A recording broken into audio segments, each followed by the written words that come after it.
Heleni Seražin, da je se odzvala našemu vabilu in da nam bo predstavila na tem predavanju, kar je pač raziskala in ugotovila o našem mestu in je seveda vpliva tudi malo širše. In smo jo letos prosili, če bi nam to na posebnem dogodku predstavila. Namreč, če sem to delno poslušala na lanskoletnem umetnostno-zgodovinskem simpoziju oziroma konferenci po svetu, kakorkoli, ki se je odvijal pri nas in sem res hvaležna, da gre tudi to v širšo javnost. Kolegica Helena Seražin je tudi umetnostna zgodovinarka, zato pač tako rečem. Seveda ima pa veliko večje reference, kot imam jaz kot umetnostna zgodovinarka, večino časa nisem več kaj takega počela, ampak je pa zelo pomembno, da imamo take sodelavce, sodelovala je že pri naši monografiji, s Patri smo si bili dobri, se pravi o brežkih frančiškanih, takrat tudi na simpoziju in potem seveda tudi v samem zborniku, ki ga je izdalo Društvo za čudovito mesto Brežice skupaj s provinco Ljubljansko in še s kom. Je že toliko časa nazaj, da smo že malo pozabili, kdo je bil vse. 2009, mislim, da je bilo. Ja, pa potem smo imeli knjigo malo kasneje.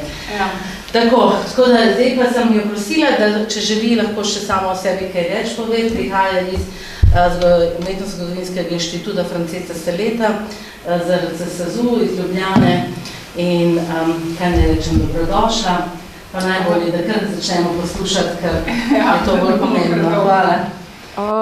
No, in potem med raziskovanjem o brežiškem frančiškanskem samostanu sem pa naletela na to misteriozno društvo v varstvo domačije s takim malček nenavadnim imenom, če se ga prevede v slovenščino, v nemščini se imenuje Verein für Heimatschutz Steiermark. No, ampak jaz sem kljub samo uporabila prevod, ki ga je uporabljal France Stele. Eno tako podružnico tega društva so namreč nameravali ustanoviti tudi na Kranjskem, torej to ni bilo omejeno zgolj samo na Štajersko, ampak tudi na Kranjskem, ker so včasih posamezne dežele Avstro-Ogrske monarhije imele navadno samo enega konzervatorja, deželnega konzervatorja. In seveda ena oseba je zelo težko pokrivala celoten teritorij dežele. No, in so si nekako zamislili sistem, kako bi s pomočjo tudi tega društva v varstvo domačije nekako vzpostavili eno mrežo nekih zaupnikov na terenu, ki bi pomagali držati en tak pregled tem konzervatorjem, deželnim konzervatorjem v posamezni deželi. No, to je bilo tako, zelo lepo se je zamišljeno. Tako se je začelo. No, zdaj jaz to, ne vem, če se bo videli prebrati, jaz sem zdaj namesto enega tazga daljšega uvoda dala kar en citat tega društva ob ustanovitvi, ki zelo dobro pojasni, kaj so bili sploh vzgibi in razlogi, da so se pravzaprav sploh ustanovili. Torej, razvoj domovinske samobitnosti žal ni mogel držati koraka z gospodarskimi spremembami in tehničnim napredkom v zadnjih desetletij. Dragocena zapuščina stavbarstva v manjših mestih in na podeželju, obrti njihovih prebivalcev, tudi običaji, šege in navade ter narodne noše so pod mogočnim naskokom novega, modernega bili skoraj povsem izgubljeni in prišlo je do zaskrbljujočega stanja. Številne vedute krajev in naselij so zaradi neustreznih širitev, regulacij in brezobzirnih novogradenj posledično izgubile svoj čar. Za vzor veljajo velemestne gradnje in to niti ne najboljši primeri. Namesto solidnega rokodelstva najpogosteje vlada množična proizvodnja brez vrednosti. Naša dežela z zastrašujočo hitrostjo drvi nasproti pusti uniformnosti, ne da bi se zavedali duhovne in materialne škode, ki jo povzročajo prebivalci sami in turizem. Zato, da bi to nevarnost še pravočasno ustavili na točki, ko se dobri stari običaji še dajo ohraniti in nove stavbe še lahko preoblikujejo v ustreznejše oblike, se je 2. junija 1909 v Grazu ustanovilo Društvo v varstvo domačije Štajerske oziroma Verein für Heimatschutz Steiermark. Mogoče so se vam zdele te besede tako nekam zelo aktualne, ne? Vidimo, da nismo kaj dosti napredovali od 120 let prej, ne? No, ampak, kot že rečeno, Društvo varstvo domačije je ustanovila skupina graških meščanov, ki so jih vpričo te pospešene industrializacije in s tem povezane modernizacije načina življenja zaskrbele spremembe urbane podobe Gradca in štajerskega podeželja. Nastalo je po vzoru nemškega meščanskega društva, Nemška zveza v varstvo domačije, je zdaj vse ta imena sem malo prevedla, ki se je poleg ohranjanja naravne in kulturne dediščine in krajine prizadevalo tudi za varovanje in razvijanje tako imenovane domačijske gradnje.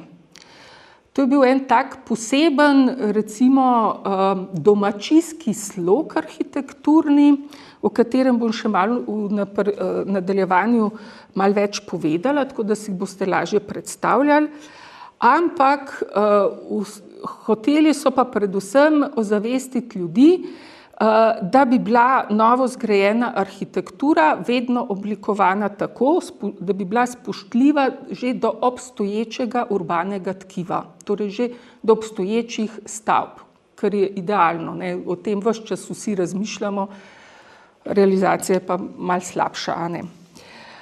Torej, kritizirali so uničevanje starih mestnih in krajinskih vedut, drastične spremembe mestnih središč zaradi novogradenj in kričečih reklamnih panojev, to se tudi zelo znano sliši, ne?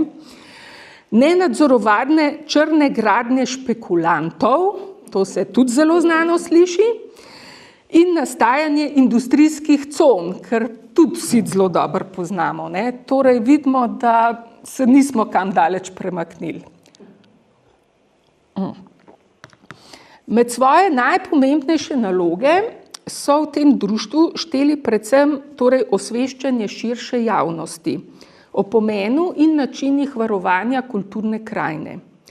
Zdaj, večinoma v obliki raznih javnih predavanj ali pa publikacij, ampak niso se pa omejevali samo na to področje delovanja. To je namreč segalo tudi na področje varstva naravne dediščine in pa narodopisja. Osnovna načela za svoje delovanje so v društvu predvsem po zaslugi njegovega prvega tajnika in kasneje deželnega konzervatorja za Štajersko Valterja Semetkovskega delno prevzeli tudi od Urada za spomeniško varstvo. Tako da začetki so bili idealni. Med člani izvršnega odbora društva sicer najdemo vodilne štajerske in dunajske arhitekte in gradbene inženirje, kot sta bila učenec Ota Wagnerja, Adolf Ritter von Infeld in Friedrich Zigmund, avtor načrtov Urbančeve hiše v Ljubljani, na primer. Sam za dodatno pojasnilo za tiste, ki pač ne poznajo tako dobro arhitekture, Otto Wagner je bil učitelj Jožeta Plečnika, je pa sodeloval tudi z Maxom Fabijanjem, to sta pa dva med najpomembnejšimi slovenskimi arhitekti prve polovice 20. stoletja. K osveščanju so člani društva pristopili predvsem tako, da so člani izvršnega odbora, torej ki so bili več ali manj sami arhitekti, ocenjevali prispele arhitekturne projekte ali pa sami pripravljali načrte za novogradnje v ustreznem štajerskem domačijskem slogu. Torej, izumljali so nek svoj lokalni, moderen slog, ampak tak, ki bi hkrati se dobro upel v pokrajino in se ne bi tako kvarno vplival na izgled naselij, ampak bi bil čim bližje recimo neki lokalni podeželski arhitekturi. No, s tem so potem, seveda, ker so spreminjali sam slog arhitekture, so skušali vplivati potem tudi na estetsko dojemanje te arhitekture pri naročnikih, pa tudi pri širši javnosti. Zdaj, če vidiš 100-krat eno hišo, pa ti je všeč, ni vrag, da si ne boš dal potem tudi ene podobne sam zgraditi. Tako nekako to so bili njihovi nameni. Za prvega predsednika društva so izbrali zelo zvito takrat v deželi najvplivnejšo osebo, deželnega namestnika za Štajersko. Nad njim je bil pol sam še minister na Dunaju. Torej Manfreda grofa Clary Aldringna, ki je društvo promoviral po uradnih deželnih kanalih in za njegovo lažje delovanje poskrbel z vrsto uradnih odlokov. Torej so se infiltrirati celo v zakonodajo. Zato pravim, zelo zvita taktika. V pozdravnem nagovoru na ustanovnem zboru društva v Grazu je izpostavil predvsem prizadevanja članov Društva za umetnostni razvoj arhitekture v prihodnje, saj so po njegovem preteklih desetletjih pri novogradnjah narejene napake uničile estetsko podobo posameznih mestnih četrti ali celo vedute celotnih naselij. Da tako ilustriram.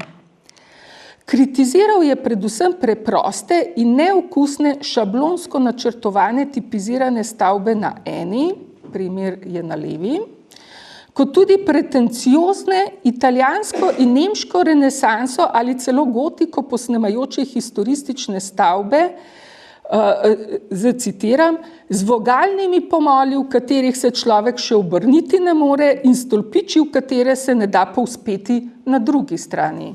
Primer na desni.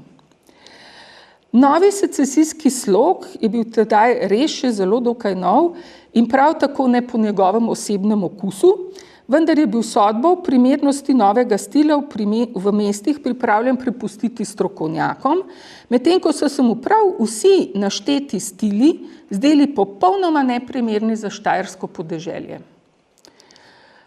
Zanj je zagovarjal tako po stilu kot po koloritu harmonično v pokrajino vpeto domačijsko arhitekturo, pri kateri pa je v resnici šlo za tradicionalno bavarsko arhitekturo, ki so jo kot pristno domačijsko uvozili na Štajersko. To pomeni, da so modernistične stavbe dobile mansardno ali štirikapno streho, gladko ometane stene ali stene iz lomljenca ter poligonalne vogalne pomole ali pomolna okna. Zdaj, po analogiji z nemškim Werkbundom, to je bilo eno tako modernistično gibanje, predvsem v južni Nemčiji, so poseben poudarek želeli nameniti tudi notranji opremi podeželskih domov, predvsem z uporabo domačih umetno-obrtnih izdelkov in s tem posledično skrbi za ohranjanje domačega štajerskega rokodelstva. Zdaj, primer tako v tem stilu celostno zasnovane stavbe sem zdaj pokazala, ker imam pač vse načrte, Vila Transilvanija v Mariboru, ki jo je arhitekt Fritz Friedriger zgradil za svojo družino, in to ni naključje, ker je bil član tega društva že od ustanovitve dalje, torej že od leta 1909. Tako da, če bi v kakšnem drugem stilu zgradil si vilo, bi bilo že zelo nenavadno. Pomembno je tudi, da je bilo članstvo v društvu vsaj ob ustanovitvi odprto za vse, ne glede na spol, sloj, nacionalno ali versko pripadnost. Torej, člani so bili lahko tako ženske, lahko so bili navadni delavci, čeprav ne vem, koliko jih je vlekel, da bi se včlanili v to društvo, no, ampak lahko so bili obrtniki, lahko so bili plemiči, lahko so bili judje, lahko so bili katoliki, ni bilo pomembno, vsaj ob ustanovitvi društva ne. Tako med člani tega društva, na primer, najdemo, vsaj na začetku, tudi duhovnika Avguština Stegenška, prvega slovenskega umetnostnega zgodovinarja in topografa. Zdaj, na že omenjenem ustanovnem zboru društva v Gradcu so sprejeli tudi sklep, da si bodo za lažje delovanje društva prizadevali z ustanovitvijo čim večjega števila podružnic v manjših štajerskih krajih. Predsednik društva je kot deželni namestnik za Štajersko na vse urade štajerskih političnih okrajev že 20. oktobra 1909 po uradni poti razposlal poziv za ustanovitev lokalnih podružnic tega društva. Torej, danes bi se rekli, da je tako izkoriščil uradno za privatne zadeve. No, in v tem pozivu je obrazložil pomen in naloge društva ter mu priložil tudi ustrezno gradivo, ki bi olajšalo potem ustanovitelj teh posameznih podružnic. Med prejemniki tega poziva je bil tudi namestnik brežiškega političnega okraja, to je bil takrat Walter Grof Atoms, ki se je takoj lotil naloge ustanavljanja lokalnih podružnic. On je bil zelo ambiciozen in si zamislil, to jih bo kar mrgolel tle na terenu. Ker je bil pogoj za ustanovitev posamezne podružnice članstvo najmanj 10 oseb, torej vsaka podružnica je morala imeti vsaj 10 članov, je dopise s kratko razlago o društvu in pozivom za predloge primernih članov društva razposlal na ducat naslovov, po njegovem mnenju najprimernejših posameznikom v vsakem od 3 sodnih okrajev Brežic, torej Brežice, Sevnica in Kozje. Pri čemer pa se ni nič oziral na nacionalno pripadnost, saj med njimi tako najdemo predvsem duhovnike in učitelje. Učitelji so bili navadno Slovenci, tudi duhovnikov je bilo precej slovenske narodnosti, potem županom in 2 plemiča, torej knez Vindišgrec in pa torej posestnik na Bizelskem in Alfred baron Moscon, graščak na gradu Pišece. Ti so potem grofu Atomsu na to poslali svoje predloge, kaj se jim zdi, kdo bi bili najprimernejši potencialni člani, kot na primer župan Ludvik Šešerko s Planine nad Sevnico, po čigar mnenju sta bila poleg njega seveda, v tem kraju najprimernejša kandidata za članstvo še gospodična Roza Adamus in dr. Gottfried Skaza. Zdaj, zelo zanimiva se mi je zdela ta gospodična Roza Adamus, predvsem zaradi svojih vezi s kulturnimi krogi na Dunaju. Bila je hčerka takrat že pokojnega Konrada Adamusa, posestnika in upokojenega graščinskega nadgozdarja v Planini pri Sevnici. Na internetu kroži več za Rozo Adamus izdelanih ekslibrisov, med njimi tudi taki z motivom ruševin gradu v Planini, čakajte, če mi je to pravilno, tole, ki so jih na prelomu stoletja izdelali dunajski umetniki, kot na primer Alfred Kozman ali Moritz von Weitenhiller. Weitenhiller je leta 1903 namreč ustanovil avstrijsko društvo Ex Libris, torej imela celo take pomembne povezave, kar priča o njenem aktivnem zanimanju za umetnost in kulturo. Če se ne motim, se je celo šolala na Dunaju. Tako da, če koga zanima, tukaj imate eno misteriozno gospo za raziskati, tlele z brežiškega konca. Kaj dosti več o njej ne vemo. No, poglejte, vaša sokrajanka. Torej, grofu Atomsu je na koncu uspelo ustanoviti le podružnico v Brežicah. Mislim, kandidatov je bilo veliko, ko je bilo treba pa kaj konkretno, ni bilo pa nikjer nobenega. To vsi poznamo. Pa še tu je bilo članstvo vse do leta 1912 malo številno, saj je bilo na uradnem seznamu, ki so ga vedno objavljali v teh letnih poročilih na koncu, le 6 imen. Cesarsko kraljevi notar v Brežicah dr. Franc Horvat, lastnik gradu Pišece Alfred baron Moscon, cesarsko kraljevi okrajni namestnik Walter Grof Atoms, valjda, brežiški lekarnar in kasnejši župan Hans Žnidaršič, cesarsko-kraljevi nadinženir Radovan Sernec in Franc Varlec, trgovec z železom in mešanim blagom ter lastnik gostilne. Tako da vidite, da so bili tako poklicno in statusno zelo raznoliki člani.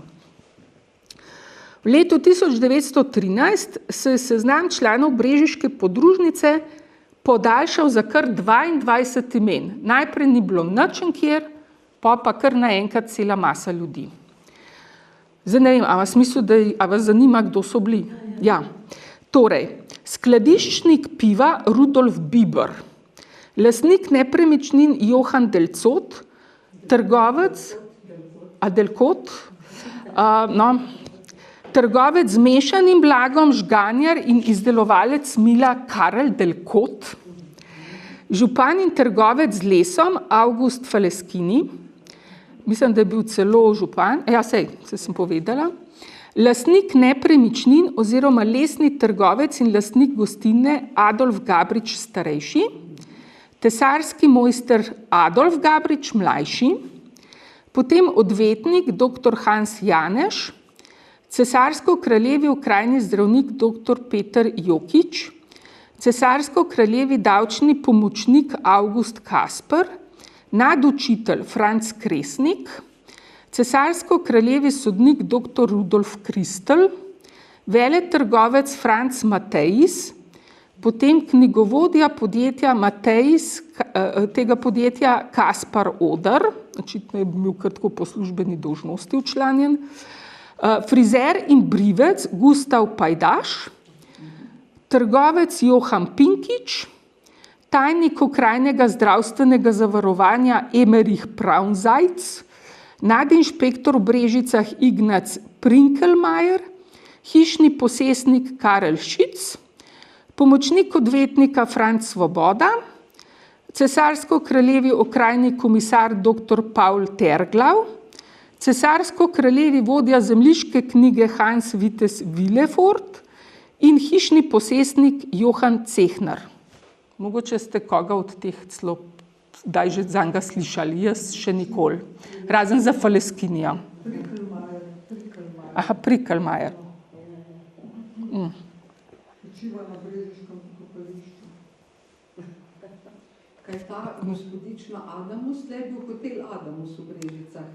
Je to kaj v Ja, to sem jaz pol tudi, pa nisem čist direktne povezave najdla. Mislim, da so bili tako v eni drugi veji v sorodstvu.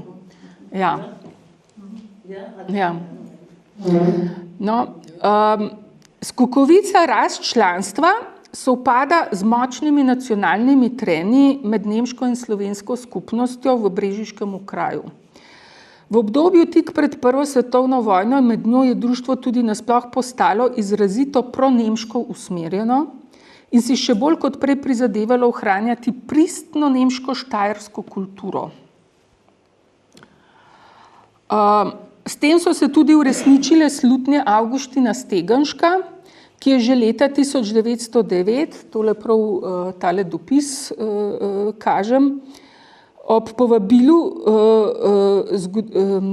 tega Društva za varstvo domačije, torej to je poslalo povabilo Zgodovinskemu društvu za slovensko Štajersko, torej temu slovenskemu zgodovinskemu društvu, da bi se tako kot nemško zgodovinsko društvo za Štajersko včlanilo v to njihovo društvo, predvidel, da bo sodelovanje prav zaradi nacionalnih trenj zelo oteženo, če bo do njega sploh lahko prišlo. On je bil že takrat malo v dvomih, da bo to funkcioniralo. Tako da je slej ko prej to društvo v varstvo domačije postalo več ali manj tudi v Brežicah, a ne, še eno od nemških društev. Skokovit prirastek članstva v brežiški podružnici je bil gotovo neposredno povezan z gradnjo povsem novega poslopja za ločeno nemško osnovno šolo v Brežicah v letih 1912 do 1913. Ravno v tem času so tako poskočila, ne, številčno. Do leta 1912 je pouk namreč potekal leta 1880 poleg župnijske cerkve zgrajeni skupni mešani deški in dekliški šoli. Leta 1896 je deželni šolski svet potrdil ločitev šole na mešano nemško in mešano dvojezično šolo, čemur je leta 1912 sledila gradnja novega šolskega poslopja za zgolj nemško šolo. Ta je po koncu Prve svetovne vojne postala meščanska šola, po drugi svetovni vojni pa srednja trgovska šola, ampak o tem vi vsi več veste, kakor pa jaz. Tudi kdaj so jo porušili. Na sedežu društva v Gracu so leta 1912 obravnavali in potrdili načrte zanjo, njeno gradnjo pa je financiralo nemško šolsko društvo Deutsche Schulverein, ki je pri ponemčevanju na Spodnjem Štajersku tesno sodelovalo z društvom Südmark. Südmark je priskrbelo sredstva za gradnjo te šole. Stavbna zasnova šole sicer ni po ničemer odstopala od drugih v tem času zgrajenih šolskih stavb. Seveda so zdaj v tem času že ugotovili, da je za šole dobro, če imajo veliko svetlobe, torej velika okna. Tukaj so sicer ubrali eno tako dvonadstropno stavbno zasnovo, ampak navzven je tudi delovala tako zelo utilitarno, nič posebnega, a ne. Se že malo spogleduje tako ravno zaradi teh čistih linij s tem funkcionalnim modernizmom Werkbunda, o katerem sem prej že govorila, ki ga pa je v tem društvu zastopala pa bolj mlajša generacija arhitektov. Tisti starejši so še sodijo bolj v generacijo teh secesijskih arhitektov, pa so radi imeli še kaj ornamentike na fasadah, tukaj pa vidimo, je pa že taka čisto izčiščena fasada. Ampak odmeve tega štajerskega domačijskega sloga je pa opaziti tako v teh rahlo usločenih strehah, pri tem so pa kar vztrajali, vsaj malo je pa moralo biti po domače. Kot je razvidno iz prvega letnega poročila društva, je pod vodstvom Walterja grofa Atemsa podružnica v Brežicah začela delovati že v začetku leta 1910, torej tako rekoč skoraj na začetku. Najprej so se člani odzvali na poziv za zbiranje slikovnega gradiva lokalnih krajevnih in naravnih vedut in spomenikov v obliki razglednic in fotografij. To so imeli celo akcijo. Saj je bila to prva naloga, ki so jo lokalne podružnice prejele ob ustanovitvi in so jih potem pošiljali na sedež društva v Gradec. Moram tudi tako povedati, da to slikovno gradivo se ni izgubilo, ampak ga še vedno hranijo na Zavodu za spomeniško varstvo, kjer so ga s pridom uporabljali. Torej deželni konzervator Walter Semetkovski, ki je bil najprej tajnik tega društva, je potem vse to slikovno gradivo uporabil pri svojem delu, ko je postal konzervator. In to potem so temeljna dokumentacija za štajersko spomeniško varstveno službo. Torej tudi vi ste, vaši predniki so zaslužni za obstoj tega zavoda. Na podlagi navodil za zbiranje slikovnega gradiva lokalnih podružnic društva je Walter grof Atems sestavil krajši kulturni oris političnega okraja Brežic, v katerem jasno odseva njegov osebni, pogosto zelo romantičen odnos do lokalne narave in kulturne dediščine.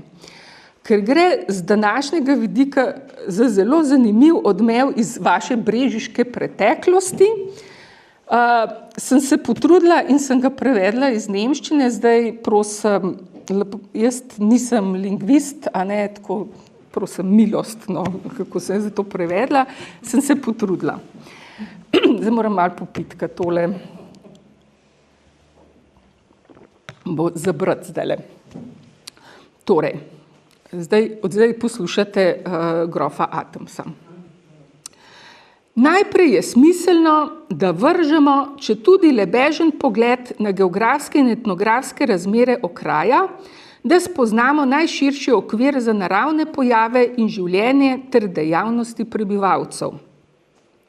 Politični okraj Brežice leži, kot je znano, na skrajnem jugu Štajerske. Na jugu in jugovzhodu je mogočna Sava, mejna reka proti sosednji Kranjski Kronovini, medtem ko na vzhodu in severovzhodu ozek, večkrat zavit pas reke Sotle označuje mejo s Hrvaško.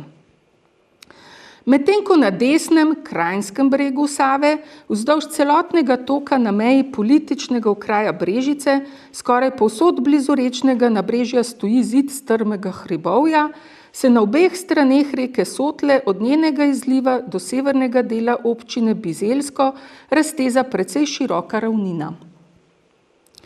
Posledično je hrvaški vpliv v političnem okraju Brežice precej močnejši kot vpliv sosednje Kronovine. Najmočnejši je učinek hrvaškega vpliva v večinoma ravninskem trikotnem območju, ki ga omejujejo Sava, Sotla in tretja linija od Vidma preko Kapelj proti Sotli ter v jugovzhodnem delu občine Bizeljsko. To se kaže v jeziku podeželskega prebivalstva, ki je mešanica štajerske slovenščine s hrvaškimi besedami in oblikami. V večjih zaprtih naseljih pa je nemški element bistveno opazen, zlasti prevladujoč v mestecu Brežice. Naselbine z mestnim značajem. Mesto Brežice in trg Sevnica s svojimi starimi meščanskimi hišami, od katerih jih veliko izvira še iz 18. stoletja, ustvarjata slikovito podobo. Strehe iz opeke, ki se dvigajo v visokih in strmih kotih na eno ali celo samo pritličnih stavbah, s preprostimi neokrašenimi fasadami, na vsakogar, ki je dlje časa živel med visokimi najemniškimi stanovanjskimi stavbami v velikem mestu, naredijo blagodejen vtis. V Brežicah je še posebej slikovit niz stavb. Župnijski cerkveni zvonik, siv in rdečerjav skrilavec, hotel Črni orel, streha in stolpi pokriti zeleno glazirano opeko, ter zvonik frančiškanske cerkve, rdeče pobarvana pločevina. Moram priznati, da sem se kar namučila, da sem našla tole fotografijo s tem pogledom. Nažalost ni v barvah, ampak mislim, da ste si lahko predstavljali. Vasi in podobno. Na podeželju in ravninah na splošno so lesene hiše s slamnato streho še vedno zelo prisotne. Vsak, ki pozna gradbeni predpis, bo ugotovil, da te stavbe v osnovi kršijo vse njene norme. Toda noben ljubitelj narave, noben slikar ali ljubiteljski fotograf ne bo mogel zanikati velikega slikovitega čara teh domačnih koč. Poskusil bom opisati eno izmed teh kmečkih hiš najstarejšega tipa. Jaz se opravičujem, ker sem uspela nabrati na internetu. Bi morala iti vsaj od oddelka za etnografijo, za kakšno ustreznejše slikovno gradivo. Ampak mislim, da bo ilustrirali to, kar on pripoveduje. Zgradba stoji na 4 večjih kamnih, ki označujejo vogale. Čez te kamne se najprej poveže pravokotnik iz 4 tramov. Nadaljna gradnja poteka tako, da se na sprednji steni ob straneh namestijo krajši tramovi, da se omogoči prostor za vhodna vrata. Majhna okna pri najstarejših hišah običajno niso višja od enega tramu, približno 20 cm. V notranjosti je nameščenih nekaj pregradnih sten. Ko so stene zgrajene do višine približno 2,20 cm, se na nje postavi preprosto ostrešje. V preteklosti so tramovi vedno služili kot nosilci stropov. Streha je prekrita slamo, podstrešje, hkrati tudi strop sobe, pa je narejeno iz desk. Stene so belo prepleskane, rdeči premaz sten je prišel iz Hrvaške. Očitno so bile včasih tudi rdeče barve. S tem je gradnja pravzaprav končana. Preprosta kot hiša je tudi njena oprema. Vrata v preteklosti samo z lesenimi zapahi, okna z majhnimi šipami. Tla so izbite ilovice. Za ogrevanje in pripravo preprostih obrokov so bili vse do druge polovice 19. stoletja v uporabi le kamini brez dimnika. Danes seveda najdemo številne izboljšave, zlasti široke nizke peči. Na teh pozimi spijo starejši otroci in hišno osebje, saj sta postelji običajno le 2 za gospodarja in gospodinjo. Druge pohištvene kose je hitro našteti.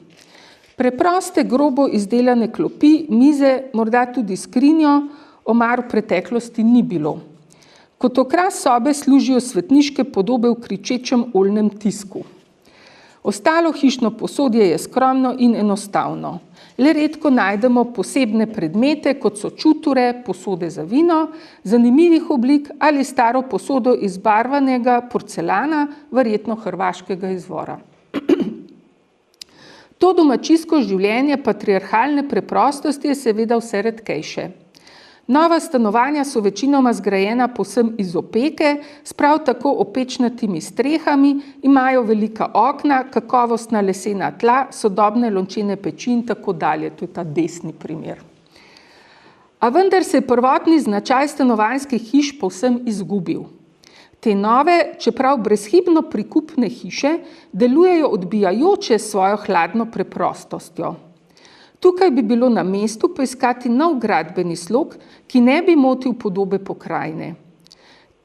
To pa bi lahko dosegel le gradbeni mojster, ki se ne bi ustrašil truda in bi tam, kjer se je razvoj domačega gradbenega sloga ustavil, z nadaljevanjem v duhu naroda ustvaril tip prikupne in funkcionalne kmečke hiše. Čeprav je bilo z gradbenim zakonom nujno ljudem odvzeti možnost neposrednega vpliva na nadaljnji razvoj gradnje njihovih hiš, se zdi, da je bila napaka prepustiti nadaljnji razvoj zgolj zidarjem. Gradovi in ruševine. Veliko število gradov v tem kraju je še vedno ponosen spomin na čase zemljiških gospodov, čeprav so mnogi izgubili svoj prvotni namen. Gradbeni slog je precej raznolik, vendar prevladujeta kvadratna oblika in okrogli stolp. Posebej omembe vreden je grad Brežice, fideikommis grofov Adams. Seveda se on piše o njem. Ta grad, ki je bil menda zgrajen že v času križarskih vojn, je bil nekoč povsem obdan z rokavi iz Save. V grajskem dvorišču so bile prej tudi arkade v prvem nadstropju, ki so verjetno služile kot lože za turnirje. Mi zelo bojno domišljijo. Čudovite freske se nahajajo na stopnišču in posebej v Viteški dvorani, ki je še vedno popolnoma ohranjena. Odstranjen je bil le mozaični pod. Pri vhodu v grajsko pisarno se bohoti slika, ki prikazuje grb grofovske družine Adams, ob strani obdana z 2 simbolnima figurama. Ta slika je nekoč označevala vhod v zemljiško sodišče. Posebej romantičen je grad Bizeljsko, knez Vindišgrec. Tukaj ni zelo velik besed zgubil. Grad Pišece, barona Moskona, je bil po zaslugi umetniškega čuta lastnika slogovno in okusno prenovljen. Prav tako je lastnik okrog gradu uredil čudovit park z drevesi. To je bil vendarle njegov sočlan, pa je bilo treba 2 stavka napisati. Od mnogih drugih grajskih posesti so ostale le slikovite ruševine, kot so Kozje, Kunšperk in tako dalje. Tudi ohranjeni gradovi so skoraj brez izjem finančno breme za svoje lastnike. Ohranjanje nekaterih gradov je za lastnika nevzdržno. V Spodnji Štajerski so že porušili gradove, da jim ne bi bilo treba plačevati davka zanje. In kot primer navede Planina nad Sevnico. Cerkvene stavbe. Večina cerkva v tem kraju je precej brez okusa in zgrajena v mešanici renesančnega in baročnega sloga. To je njegovo osebno mnenje. Šele novejše stavbe, kot je na primer župnijska cerkev v Dobovi, romanska jo je označil, kažejo skladno izvedbo enotnega sloga. V notranji opremi skoraj vseh cerkva se odraža okus kmetov. Stari leseni kipi so pobarvani v kričečih barvah, izraz poslikani tukaj ne bi bil primeren. Venčki iz papirnatih rož, pisane sveče s trakovi in podobno, darovi podeželskega prebivalstva so nameščeni na oltarjih in stenah. Ponekod se še vedno najdejo stari cerkveni predmeti, redke lepote, na primer v podružnični cerkvi svetega Sebastjana oziroma Boštjana pri Brestanici, kot so lepo poslikana nabiralna skrinjica, cerkvene blazine iz vtisnjenega rdečega in zlatega usnja. Vprašanje, če so še, jaz nažalost v cerkvi še nisem bila. Podeželska pokopališča, tudi v to se je vtaknil, ki so pogosto precej zaraščena, so zelo slikovita. Grobovi so običajno označeni le s preprostimi lesenimi križi, na travnatih gomilah pa pogosto rastejo zapuščeni šopki cvetja. Manjkajo razkošni marmornati in granitni spomeniki, železne ograje in skrbno urejene peščene poti. A medtem ko pokopališče v velikem mestu kljub svojemu razkošju občutljivega človeka napolnjuje s hladnim srhom, na vaškem pokopališču vlada harmoničen mir. Sploh potem, ko si podrušal, domnevam. Le ena stvar pogosto zmoti. Mrtvašnica. Kako preprosto bi bilo zasnovati vzorčni načrt za mrtvašnice, ki bi te stavbe naredil za lepšo dopolnitev pokopališča, namesto da ga kazijo. Majhen stolpič z zvonom na strehi bi zgradbi že dal povsem drugačen videz. Obrt. Zdaj smo že proti koncu. Večje tovarne in gospodarski obrati v političnem okraju Brežice manjkajo. Najpogosteje so kot gospodarske ustanove prisotni gostilniški obrati. Ker so programi teh objektov običajno enaki, bi bilo zelo priporočljivo pripraviti vzorčne načrte za takšne stavbe, kar bi bilo tudi z vidika gospodarske policije zelo zaželeno. Kaj je mogoče doseči z ustreznim poučevanjem podeželskega prebivalstva, je dokazal cesarsko-kraljevi zdravnik v političnem okraju Spodnje Štajerske, nažalost ni navedel, kdo je to bil. Temu je uspelo, da je v njegovem okraju nastala tako imenovana vzorčna gostilna. Pametni uradnik je gostilno pokazal tistim, ki so si jih želeli zgraditi, in kmalu so nastale dodatne, enako funkcionalne gostilne. Torej, neko tipologijo so razvili, da so bile vse enake. Z nagradami bi lahko dosegli še veliko. Podeželsko prebivalstvo bi bilo treba posebej spodbuditi k urejanju gostilniških vrtov. Prejšnji izveski obrtnih dejavnosti, ki so bili splošno uporabljeni in v okras, so še posebej čudoviti. Žal pa se tudi v tem okraju pogosto napačno razume ustrezni člen obrtnega reda, zdaj on tle paragraf 44 navaja, ne vem, kaj bi to lahko bilo.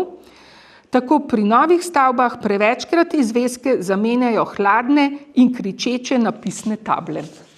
Modernizacija se temu reče, ne? Naravne lepote, živalski in rastlinski svet. Na prvem mestu je treba omeniti vrbine, vrbove loge ob Savi.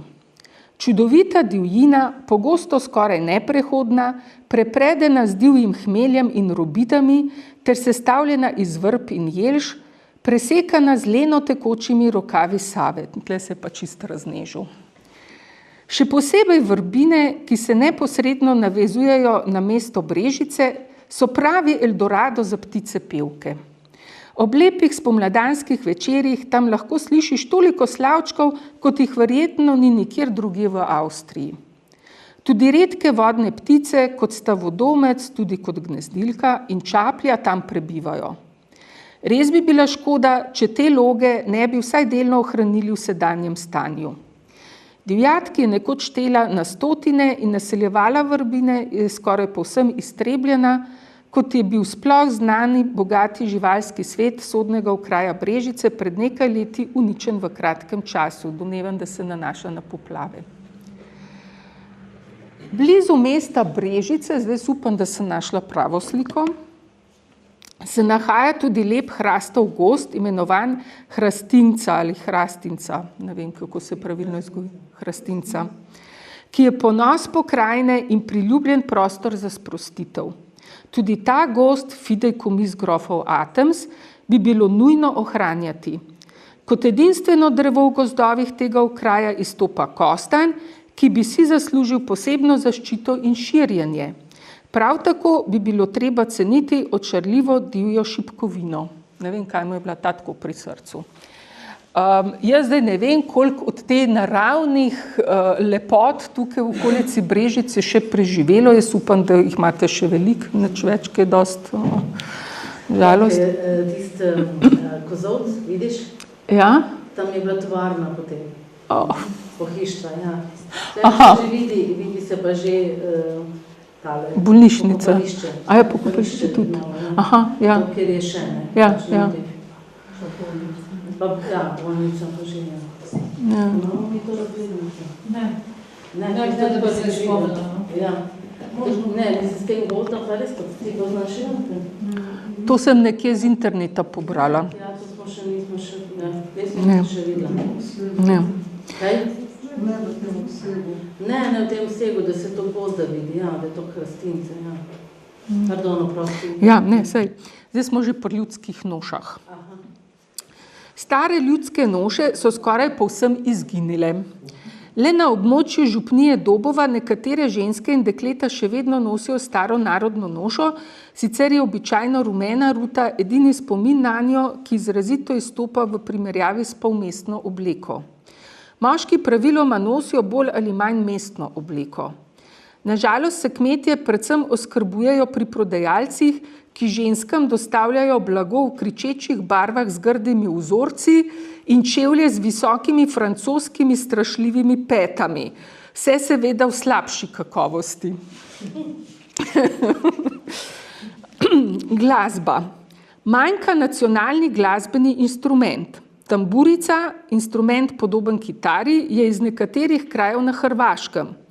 Petje podeželskega prebivalstva je preprosto in običajno odraža verska čustva. Kaplan v Brežicah je začel zbirko cerkvenih pesmi, torej začel zbirati jih.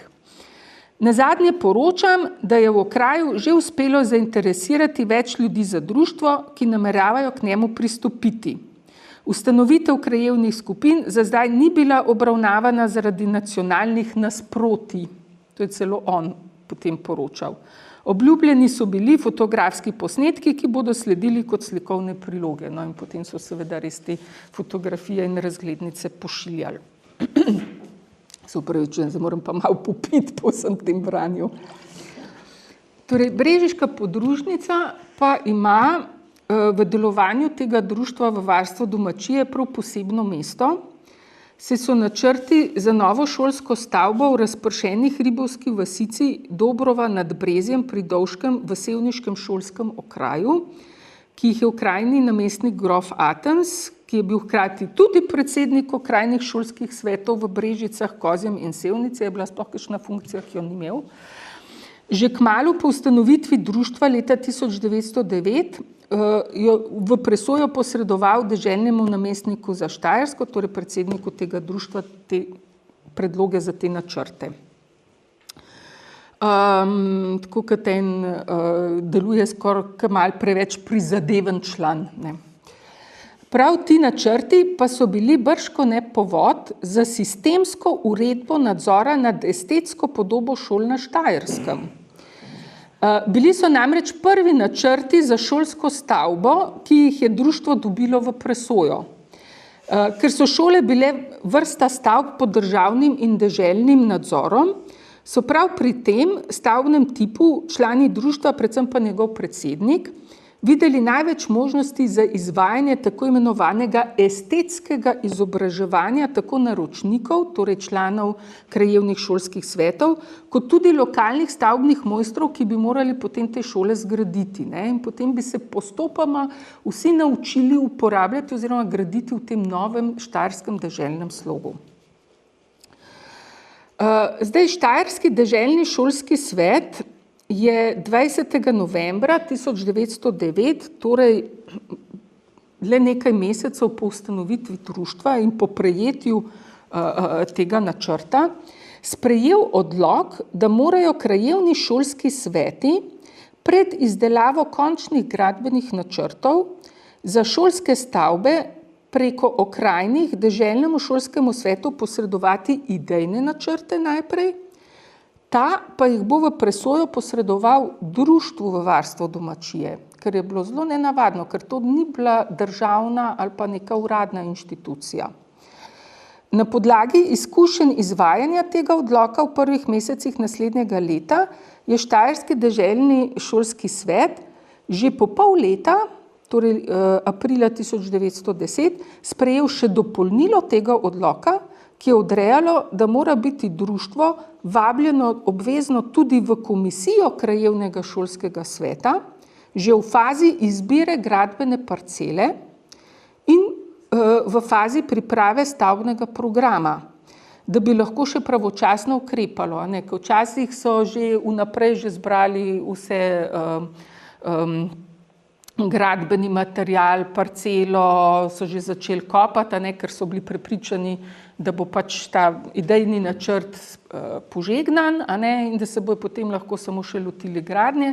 Potem se je pa pogosto izkazalo, da je bil tisti idejni načrt v skladu s to politiko tega društva povsem neprimeren in seveda potem ne parcela, ne velikost te parcele nista bila več ustrezna. V skladu z omenjenim odlokom so člani društva že v prvi polovici leta 1910 posredovali v zvezi z gradnjo kar 13 šol. Od načrtov za novogradnje do predlogov za izboljšanje obstoječih načrtov, ki so jih potem pripravili vodilni štajerski arhitekti v Gradcu, nekateri so celo bivali na Dunaju in tam delovali. Vsi pa so bili člani izvršnega odbora društva. Zdaj, omenjeno šolo v Dobrovi niso nikoli zgradili. Med dokumentacijo društva varstva domačije, ki ga hrani Deželni arhiv za Štajersko v Gradcu, pa lahko zasledimo gradivo še za 3 osnovne šole, vezane na podružnico društva v Brežicah. Gre za novi šolski stavbi v Orešju pri Bizelskem in Bojsnem ter za že omenjeno nemško mestno šolo v Brežicah. Vendar so zaradi začetka Prve svetovne vojne zgradili le to brežiško osnovno šolo. Se mi tako čuden zdi, da ves čas na vas ciljam. Torej, krajevni šolski svet je glede v letih 1882 do 1983 zgrajene stavbe osnovne šole v Orešju že leta 1901 ugotovil, da je poslopje tamkajšnje enorazrednice postalo premajhno, zato je za leto 1902 v svojem proračunu za gradnjo nove dvorazredne šole predvidel znesek 10.000 kron. Sprva so sicer nameravali učiteljsko stanovanje v obstoječi stavbi predelati v dodatno učilnico, za učitelje pa zgraditi novo stanovanjsko stavbo, vendar so si zaradi prevelikih stroškov premislili. Temu znesku so v letu 1907 dodali še 8.000 kron in čez 2 leti še 16.000 kron, tako da so za gradnjo nove stavbe zbrali več kot zadostnih 34.000 kron za tiste čase. Čeprav se je kmalu pojavila priložnost, da bi lahko odkupili Oreški dvorec Aleksandra Plemenitega Neupauerja in ga preuredili v šolo, so se leta 1911 zaradi previsokih stroškov za njegovo predelavo raje odločili za novogradnjo na zemljišču, ki ga je v ta namen podaril omenjeni lastnik dvorca. In potem, če zdaj citiram, odslej so pridno zbirali gradivo in poskrbeli za odobritev načrta. Zdaj, za načrt je bil odgovoren član tega društva v varstvu domačije, graški arhitekt Norbert Schwab. Z vaškimi veljaki si je ogledal gradbeno parcelo in jim 19. septembra 1912 poslal brezplačno idejno skico za novo šolsko stavbo, na podlagi katere so bili nato izdelani gradbeni načrti. Žal se niso ohranili, vendar bi imela stavba, kaj sem pa vedno preveč, Po analogiji z drugimi Švabovimi načrti za podeželske šole na Štajerskem, izdelanimi v tako imenovanem štajerskem domačijskem slogu, bržkone velika, široka, večdelna okna in podobno oblikovano mansardno streho kot osnovna šola na Jurskem vrhu pri Pesnici, za katero je načrte izdelal istega leta. Potem je šlo več ali manj, so bile samo variacije na isto temo.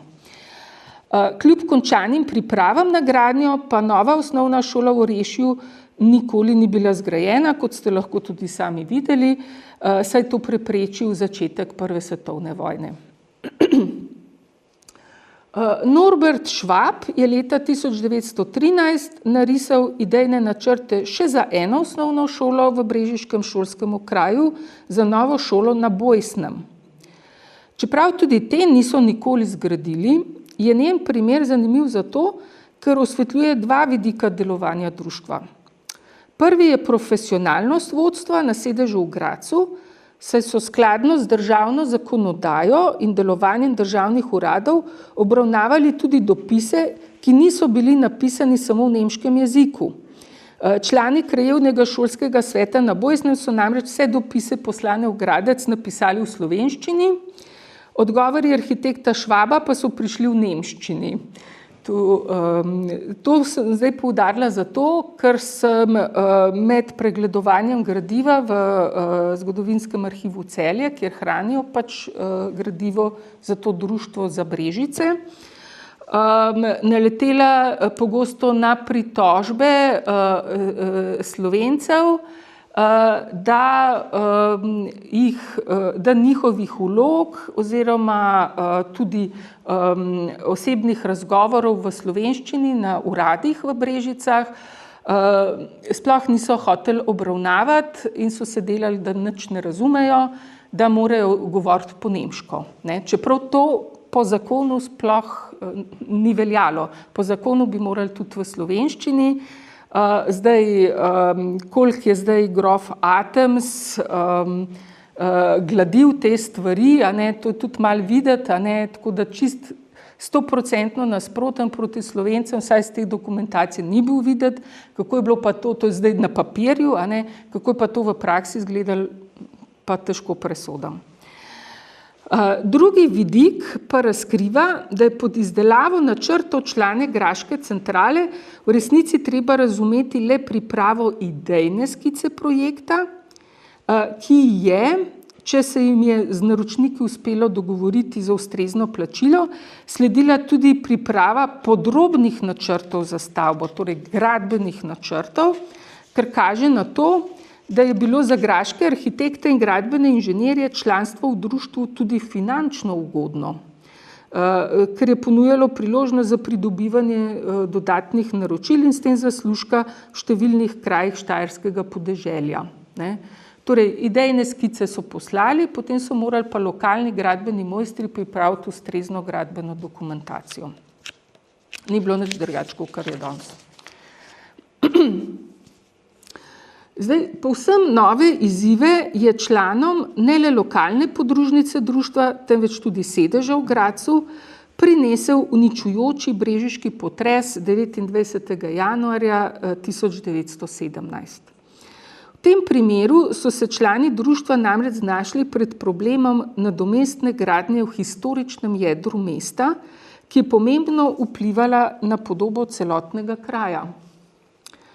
Šlo je za brežiški frančiškanski samostan, ki je predstavljal pomembno dominanto v mestni veduti in bil po potresu v tako slabem stanju, da je posebna komisija, ki si je razdejanje ogledala, Ministrstvu za kulturo in šolstvo priporočila rušenje starega samostana in gradnjo novega.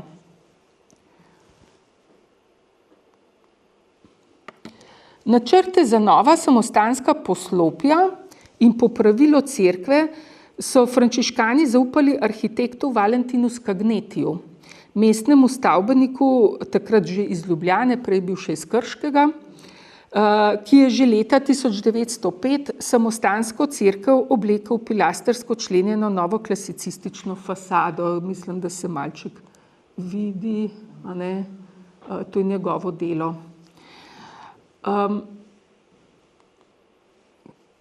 To so pa njegovi načrti. Ker so frančiškani nameravali graditi v vojnem času, so najprej potrebovali posebno dovoljenje vojnega ministrstva na Dunaju, ki je njihovo prošnjo podprlo in jo predalo Ministrstvu za kulturo in šolstvo. To pa je priložene Skagnetjeve načrte poslalo v pregled in oceno Štajerskemu deželnemu uradu za konzervatorstvo v Gradcu. Zdaj, zakaj so sploh odobrili gradnjo ene profane stavbe, ki samo vojsko ni imela nobene zveze sredi vojne? Namreč frančiškani so v tej svoji prošnji to utemeljevali s tem, da je brežiški samostan postal praktično pribežališče za vse frančiškanske brate s Soške fronte oziroma tudi s Koroške, torej zahodne fronte, ker so se pač umikali, a ne, Svete gore, s Kostanjevice pri Novi Gorici, so se pač umikali v zaledje in seveda najvarnejši se mi je zdel pač samostan v Brežicah, ta je bil dlje od Ljubljane. No in seveda se je v ta samostan zatekla zelo velika števila ljudi, ki so bili pravzaprav begunci. No in zato je potem ministrstvo temu tudi ugodilo. Torej, Deželni urad za konzervatorstvo v Gradcu je projekt prenove cerkve podprl, ta Skagnetijev, in ga priporočil kot vrednega državne subvencije. O predloženih načrtih za nova samostanska poslopja pa je podal, citiram, uničujočo kritiko. Skagneti je samostan, zdaj ne vem, koliko se bo tlele gor videl na tem zgornjem načrtu, zasnoval zelo varčno, uniformiranim državnim uradom Avstro-Ogrske monarhije podobno stavbo. Po njegovih načrtih pa je bila potem na koncu popravljena in nekoliko predelana le samostanska cerkev. On je sicer tudi verjetno na željo naročnikov, a ne, če si prej predstavljate, samostanska poslopja so tako obdajala križni hodnik na sredini, a ne, torej gre za tako 4-traktno zasnovo skupaj s cerkvijo, so se verjetno že frančiškani sami zaradi prevelikih stroškov odločili za gradnjo enega samega trakta. Mogoče so razmišljali, kdaj v prihodnosti, no se to so potem tudi poskusili, ko so ustanovili novicijat kasneje, a ne, v 20 letih, so poskušali prigraditi potem še nadaljna poslopja. Ne, ampak v tistem trenutku so razmišljali o enem samem takem podolgovatem poslopju. No, Štajersko deželno namestništvo v Gradcu je potem pač po tej sodbi zaradi vojnih razmer izpustilo razpis javnega natečaja, ker seveda tudi včasih je bilo treba javni natečaj razpisati, a ne, torej za pripravo novih načrtov. In so se obrnili kar neposredno na Graško društvo v varstvo domačije, ker tam je bilo pa ogromen arhitektov. No, in to je potem februarja 1918 iz vrst svojih članov izbralo arhitekta Hansa Höhnla, ki je načrte za nov brežiški samostan pripravil v slabem mesecu dni. Ampak se pa tudi kar nekaj tako v osnovi naslonil na Skagnetijev načrt. Komisija, ki je ocenjevala ustreznost njegovih načrtov, se je v Brežicah sestala že konec aprila 1918, torej v 2 mesecih. Povabljeni so bili predstavniki frančiškanskega samostana, potem predstavniki lokalne podružnice društva, arhitekt Höhnl seveda in stavbni mojster Kačnik iz Brežic, potem 4 člani mestnega sveta, županom na čelu, župnik Jožef Mešiček in predstavniki meščanov. Zdaj, zanimivo je, da so bili v komisiji kar 3 člani brežiške podružnice društva, župan in lekarnar Hans Žnideršič, trgovec Franc Varleta in inženir Radovan Sernec. Medtem ko je bil župnik Mešiček, pa nekako bi se reklo predstavnik drugega pola, ker je bil že od leta 1908 član Zgodovinskega društva za slovensko Štajersko. No, Hans Höhnl, kot sem že prej omenila, kot vidite, je v svojem načrtu v osnovi povzel Scagnettijevo enotraktno zasnovo samostana, le da je bilo osrednje poslopje v resnici nekoliko krajše, je pa prečno nanj postavil en tak krajši, sem jaz zgrešila tipko, en tak krajši trakt. Najprej je bilo eno tako dolgo poslopje, zdaj ga je pa tako malo skrajšal, pa je prečno nanj še en trakt postavil. Pa tako precej bolj razgibana je ta stavba. No, v fasadah je skušal slediti samostanski cerkvi, tako da se ta motiv tega čela pa tega izpostavljenega rizalita, da se ponovi, seveda pa ni čist posnemal dobesedno. No, člani komisije so bili s Höhnlovimi načrti zadovoljni, saj stavbi s tem, ko je slogovno uskladil s cerkvijo, dal tudi novo estetsko vrednost. Med pogoji, ki pa so jih sprejeli, pa je bil najpomembnejši ta, da je pogled na samostan zaradi umetnostnega pomena stavbe neoviran, tako da ne bi nič stalo pred njim. Zato naj bo vrtna ograja nizka in iz železnih rešetk. Zelo pomemben pogoj. Zdaj, po mnenju deželnega urada za spomeniško varstvo je moral arhitekt v projekt vključiti še 3 klesane sklepnike, stara hrastova vrata iz leta 1763 in marmor nadstenski umivalnik, ki so ga rešili iz ruševin starega samostana, za gradnjo pa so mu odobrili 2 leti časa. Zdaj, če sam tako na hitro, vsaj 2 besedi rečem, kaj o tem arhitektu. Zdaj, Hans Höhnl je sicer začel študirati na tehniški visoki šoli v Grazu, ampak je študij zaključil v Münchnu, in zdaj smo na Bavarskem, o čemer jaz že ves čas govorim, da je ta štajerski domačijski slog je v bistvu uvožen bavarski slog. In sicer pri profesorju Theodorju Fischerju, enem najpomembnejših predstavnikov tako imenovane nemške domovinske moderne, ki se je prizadevala za zaščito kulturne krajine in bil je tudi prvi predsednik nemškega Werkbunda. Zdaj, po končanem študiju se je Hans Höhnl včlanil v Štajersko društvo varstvo domačije. Arhitekt je bil tudi že njegov oče, tako da gre za eno tako družinsko tradicijo.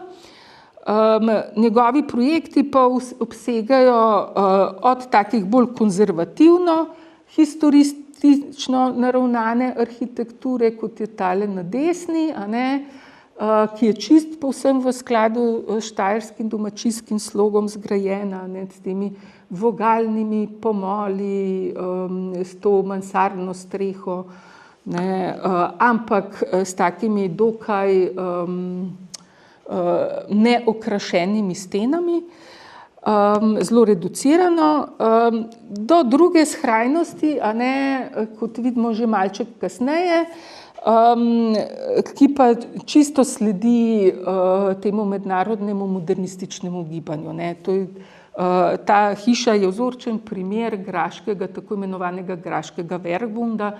Gre za tipsko hišo za eno uradniško družino, enega uradnika. Nameravali so tako celo naselje takih hiš zgraditi, pa je samo na svojem vrtu tak tipičen vzorčni primerek zgradil, ki očitno nikomur ni bil všeč. No, torej, preden so te Höhnlove načrte odobrili na vseh uradih,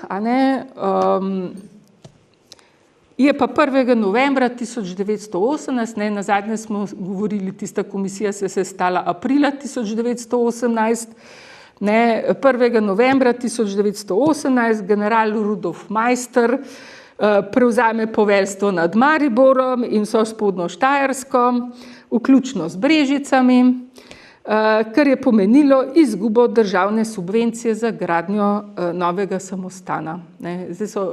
Frančiškani so namreč čakali, ker so imeli že načrte, vse komplet s predračunom, a ne koliko bo to stalo, so zdaj čakali to subvencijo, ampak zdaj se pa zgodi pa to. Tako da so brez te državne subvencije z velikimi težavami samostan vendarle zgradili po prvi svetovni vojni. No, potem je pa med drugo svetovno vojno samostan spet zasegla nemška vojska in njem uredila gimnazijo.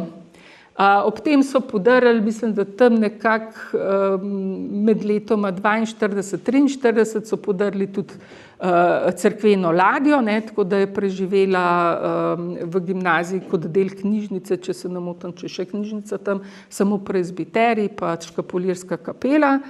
No, tako da gimnazijo verjetno pa vsi dobro poznate. No, ampak načrt za brežiški frančiškanski samostan pa ni bil edino delo, ki ga je arhitekt Hans Höhnel pripravil za popotresno obnovo Brežic. To je pa zdaj nekaj, kar verjetno pa ne poznate, ker tudi nikoli ni bilo zgrajen. Torej, v arhivu društva so namreč ohranjeni tudi njegovi idejni načrti za novo stavbo brežiškega rotovža oziroma mestne hiše, ki je bila v potresu leta 1917 prav tako hudo poškodovana. Ob pregledu nastale škode je bilo celo ugotovljeno, da bo stavbo potrebno porušiti. Zdaj, v kakšnem obsegu škode govorimo, je več kot razvidno iz te fotografije. Höhnel je načrte za novo brežiško mestno hišo izdelal poleti 11. julija 1918 v dveh variantah. Tole, kar vidite, je varianta A, tole je pa varianta B. Pri vsaki pa je v pogledu od strani skico še nekoliko spremenil, tako da gre v resnici pravzaprav za 4 variante. Vse vidno odstopajo od prevladujoče stavbne tipologije historističnih rotovžev 19. stoletja, za katero je značilna monumentalnost, simetrična tlorisna zasnova, kot vidite, tle ne moramo govoriti o kakšni hudi simetriji, po možnosti z osrednjim stolpom za uro, potem široko vežo ter reprezentativnim stopniščem in veliko glavno dvorano. Zdaj, v tem primeru ima stavba nesimetrično zasnovan tloris z ozkim hodnikom v pritličju, ki je namenjeno žandarski postaji, stražnico, zapori, stražnica bi morala biti tukaj, pol so tle odgonski zapori, pa zaporniške celice. Vse to je bilo namenjeno žandarski postaji.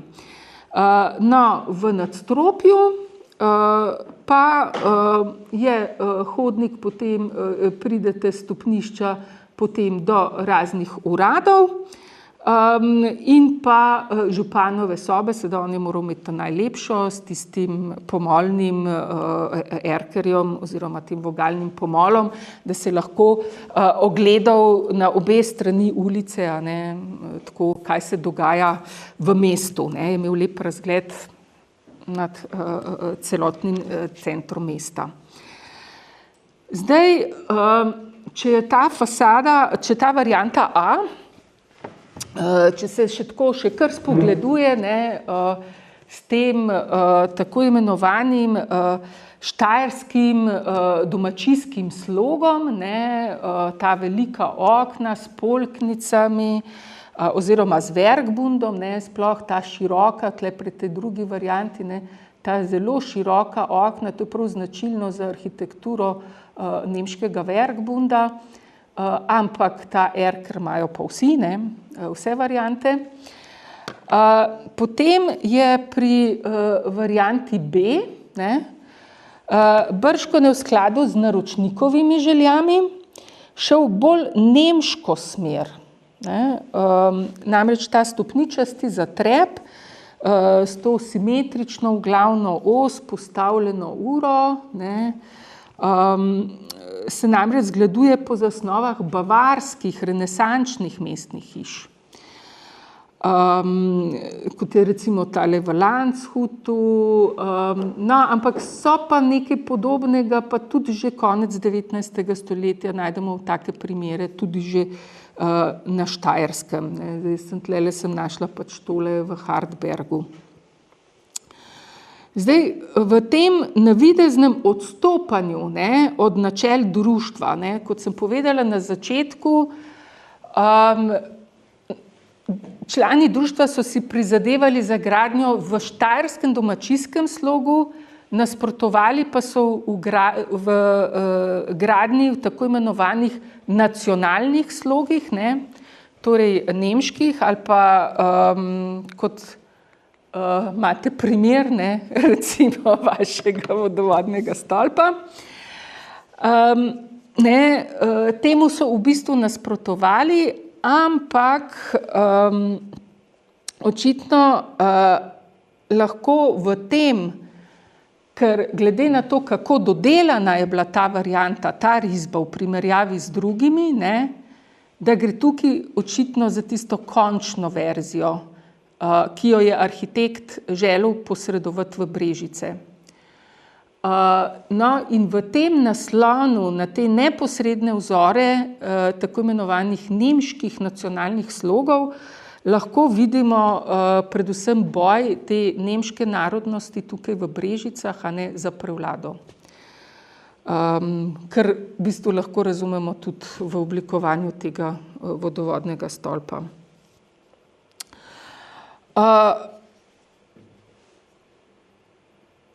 Zdaj, te polknice pa te rožce na balkonu, ne, ker tukaj bi moral biti en tak dolg balkon, z katerega bi se dali tudi kaj povedati, a ne. Mogoče se toliko ne vidi iz te skice dobro, pa take zelene strehe, vse to so elementi, kot sem že večkrat poudarila, ki izhajajo nekako iz münchenske arhitekturne šole oziroma iz tega gibanja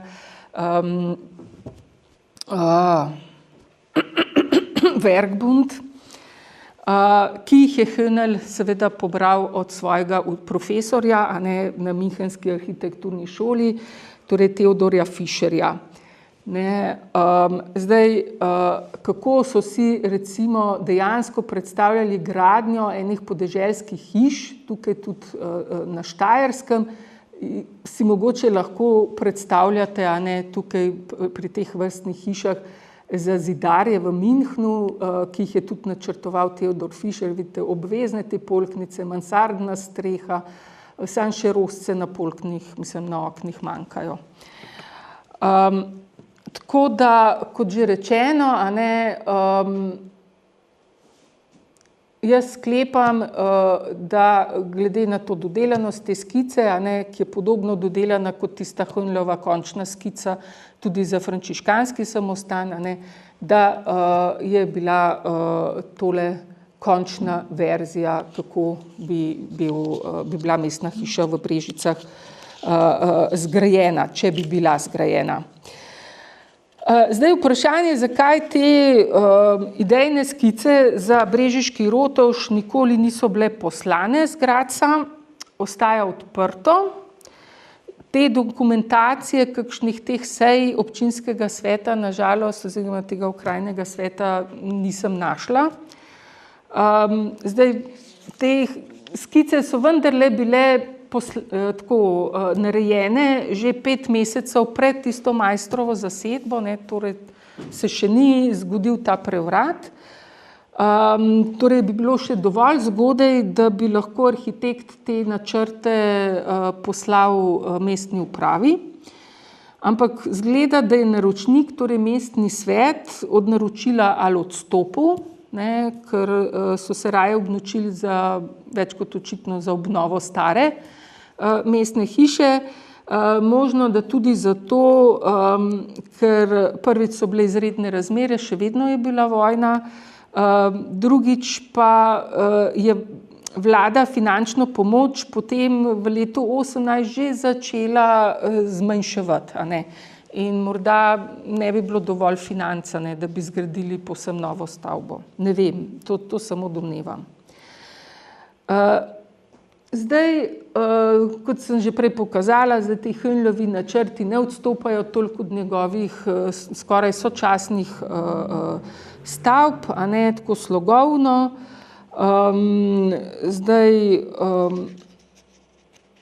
Vsekakor je pa prav s temi detajli skušal čim bolj približati, a ne, ta projekt naročniku. Zdaj, po letu 1918 so bile ideje in program društva na avstrijskem Štajerskem že povsem udomačene in vpete v ljudsko miselnost in kulturo. Tako v zelo kratkem času so se prijele. Odmevi pa so še vedno vidni v sodobni štajerski podeželski arhitekturi. To, kar mi mislimo tipična podeželska štajerska hiša, a ne, ki jih vidimo s temi čopastimi strehami in tako povsod, a ne, ko se peleš tam malo po avstrijski Štajerski. To je pravzaprav vse uvoz začetka 20. stoletja. V času med obema vojnama se je društvo kompromitiralo, se je neposredno povezalo z nacionalsocialistično kulturno politiko Tretjega nemškega rajha. Po letu 1945 pa je ponovno zaživelo v obliki društva za zaščito podobe naselij, Ortbildschutz. Zdaj, na slovenskem Štajerskem je društvo varstva domačije, tako kot številna druga pronemško usmerjena društva nekdanje Avstro-Ogrske monarhije, prenehalo delovati takoj po razglasitvi nove države Kraljevine Srbov, Hrvatov in Slovencev. Torej, v svojem zelo kratkem delovanju, torej 9 let, niti ne, je kot enega od temeljev arhitekturne prenove štajerske dežele razvilo homologiziran slogovni jezik, ki je bil usklajen z mednarodnimi vzori, predvsem z nemškim Werkbundom in namenjen modernizaciji tradicionalnih arhitekturnih oblik ter prilagajanju sodobnim potrebam v arhitekturi. Pri tem so se na sedežu v Gradcu naslonili predvsem na bavarske in münchenske vzore, saj so avtohtonost povezovali z nemškim. Bolj nemškega v tistem momentu pa od južne Nemčije očitno ni bilo po njihovem. Zdaj, ob ustanovitvi je bilo članstvo v društvu odprto vsem, ki so želeli ohranjati štajersko kulturno in naravno krajino ter običaje, vendar so Slovenci v njem že zgodaj prepoznali še eno od institucij, ki so podobno kot Deutsche Schulverein in Südmark skrbele za ohranjanje in razširjanje nemške kulture na spodnjem Štajerskem, le da so v društvu varstva domačije skozi arhitekturno podobo pokrajine hoteli zacementirati nemško narodnostno mejo na južnem Štajerskem. So skušali s tem ortonemškim, štajerskim domačijskim slogom, a ne, tudi fizično pokazati, dokot seže ta meja nemške narodnosti, dokot je zdaj ta nemška dežela segla. To se je v praksi pokazalo predvsem s tem, da so podružnice, tako kot Brežiška, zaživele predvsem v mestih in trgih z večinsko nemškim prebivalstvom, medtem ko večjega vpliva na stavbno kulturo slovenskega podeželja ni imelo. Izjema so bile le osnovne šole, katerih gradnjo je nadziral deželni šolski urad in po sprejetju posebnega odloka tudi društvo varstvo domačije. Čeprav je bilo za šole brežiškega okraja pripravljenih kar nekaj načrtov, kot smo videli, zaradi začetka vojne večinoma niso bili izvedeni. Po doslej znanih podatkih sta bila edina zares zgrajena objekta po načrtih odobrenih v društvu frančiškanski samostan in nemška meščanska osnovna šola v Brežicah, ki pa na lokalno arhitekturo nista posebej vplivala. Kljub temu, da je bilo eno od glavnih poslanstev društva tudi izobraževanje lokalnih stavbnih mojstrov in arhitektov v tako imenovanem štajerskem domačijskem slogu, se to v brežiškem okraju prav zaradi pomankanja gradbenih projektov ni moglo uresničiti. Tako kot na primer v Mariboru, kjer je dolgoletni član društva arhitekt Fritz Friedriger v tem slogu zgradil celo lastno družinsko hišo. In zdaj si lahko oddahnete, ker je konc. Hvala za pozornost.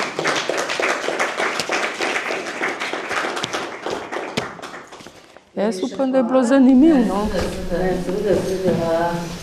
Imamo kakšno vprašanje? Imaš kakšen komentar? Ti si vedela za to društvo? Ne. Vse je zelo obskurno. Jaz sicer nameravam v tem društvu knjigo celo napisati, ne? Ker teh projektov tle za takratno Spodnjo Štajersko je kar nekaj v dokumentaciji tega društva, ni samo za Brežice. Ampak se pravim, jaz sem ravno na primeru Brežic sem prvič sploh naletela na obstoj tega društva. Ker je bilo samo 9 let je delovalo, tako na prvi pogled, ki je hudo zapustilo za sabo ni. Jaz sem celo napačno slogovno opredelila tole Friedrigerjevo vilo, sem mislila, da gre za nek neofrancoski baročni slog, ker tudi nisem poznala, da je šlo sploh za nek tak lokalno razvit arhitekturni slog, posebej za Štajersko. Tako da bo morala tiskaj na spletu morala še kaj popraviti za nazaj, hvala Bogu, zato pa je splet, pa lahko malo kaj na nov napišeš, pa objaviš. Ampak to je bilo to in šele potem, ko sem preko tehle Brežic, pa ko sem to dokumentacijo pregledovala, se tudi na Štajerskem, dokler se ni Antje Senarkles de Grancy, tudi umetnostna zgodovinarka, ki je zaposlena na Tehniški univerzi v Grazu. Ona se je prva začela s tem društvom sploh ukvarjati, ker je raziskovala graški modernizem, arhitekturo graškega modernizma pred tako začetke, in je tudi naletela na to društvo, preko teh arhitekturnih imen. In je celo ene 3 knjige napisala. Potem sem jo seveda, ona se ustavila pri vseh svojih raziskavah na današnji državni meji. To je veliki problem. In potem sem jo pa jaz kontaktirala v zvezi s samostanom Brežice, ki bi našla lahko še več informacij o tem prav za brežiškem samostanu, če naletela mogoče v tej dokumentaciji tudi na to. In potem me je ona napotila na deželni arhiv štajerski, ker takrat sploh še ni bil urejen fond, dobili so 4 kartonaste škatle tega gradiva, tako da tisto, kar jaz citiram, naprimer te dokumente v članku, o brežiškem samostanu, so še vse tiste zasilne signature ta prve. Zdaj, ko sem pa pisala o tem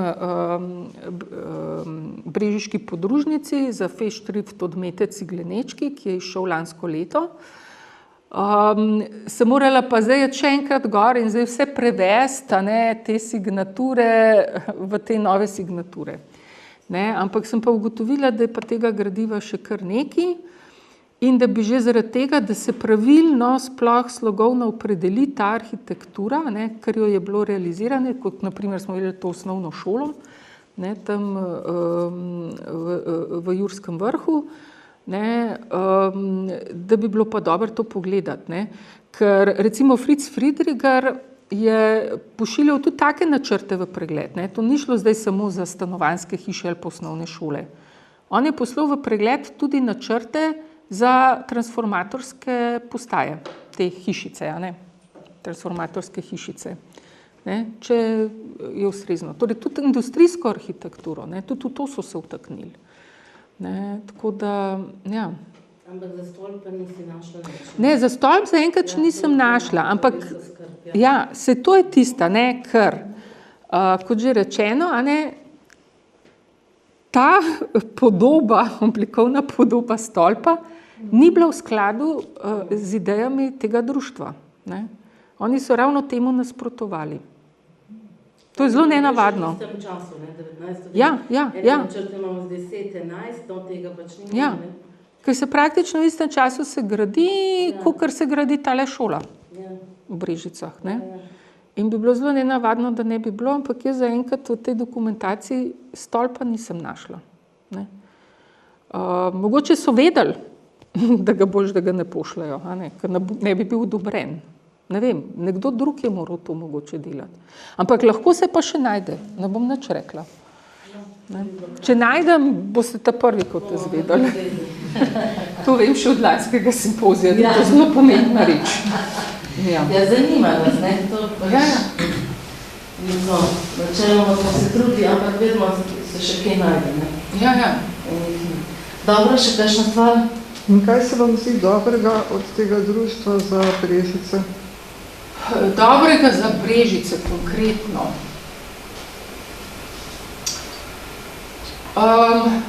To, da niste dobili še ene prazne parcele mogoče, ne, tam, kjer stoji zdaj brežiški samostan, ker bi se čisto komot lahko zgodilo. A ne.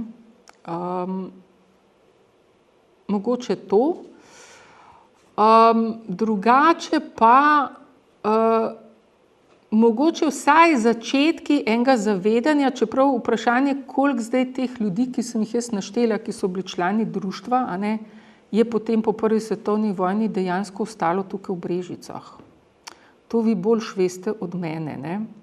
Ker jaz domnevam, da so se verjetno tudi zgodili kakšni premiki oziroma kakšne selitve teh ljudi. Ne? Zdaj, mogoče ena zavest, ki so takrat potem preko tega društva skušali, kot že rečeno, v različnih slojih nekako cepljati ljudem, da ni vseeno, kaj gradiš. Ne? Da spoštuješ to, recimo, kulturno krajino, se pravi, pri teh članih. Ne? Zdaj, koliko je pa to pomagali, pa zalegali, ne, veste samim.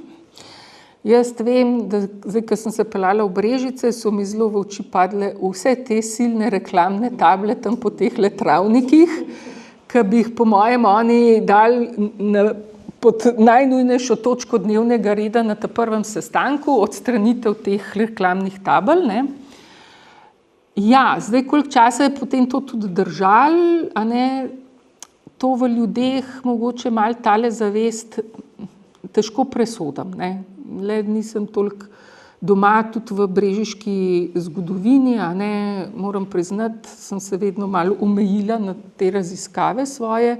Ta pogled ima verjetno kakšen od lokalnih raziskovalcev boljši od mene. Meni se je zdela mogoče tako, to, kar bi se lahko od njih naučili, mogoče strategija, kako v bistvu svoje cilje nekako zakoniš na nek način, a ne, kako prideš do tistih pravih vzvodov, da se potem dejansko tudi kaj spremeni. Ne? Mogoče to bi bil en tak nauk, ki bi se ga mogoče društva lahko bolj naučila. A ne, ja, to je taka čist menedžerska, ampak zelo koristna, a ne?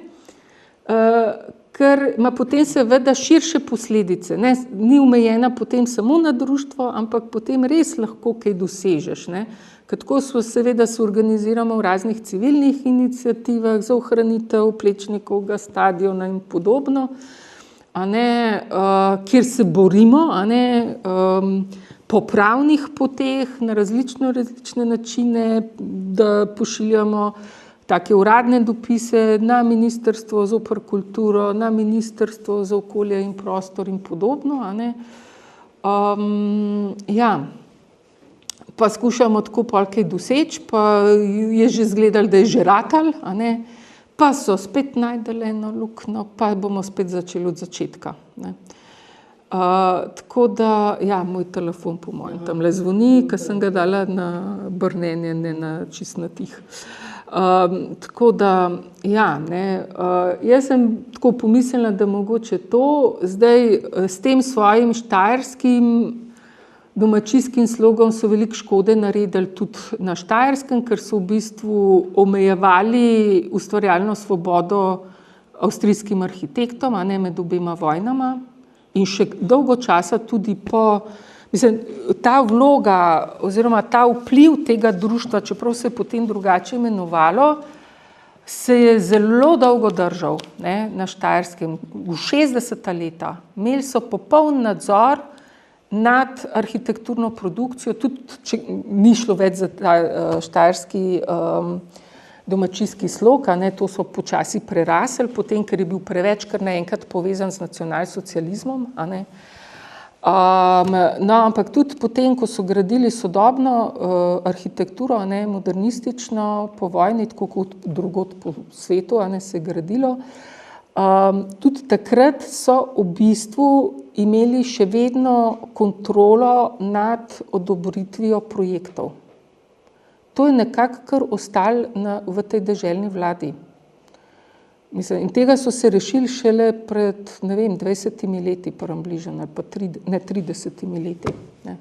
No, da ni nasledilo olepševalno društvo Brežice. Aha, no, ja, je bilo tudi, a ne. Največ ni imelo te vloge, ker to je bila v bistvu velika vloga, ne? Ja, oni so imeli kulturno in estetsko vlogo, ne. Ja, lahko bi bilo to, a ne, ampak so mogoče nasledili samo to boljšo plat delovanja prejšnjega društva. Niso pa tudi tega, kako bi človek rekel, kulturno-družbenega, ne, tega političnega vidika, ki je bil pa zelo prikrit, ne.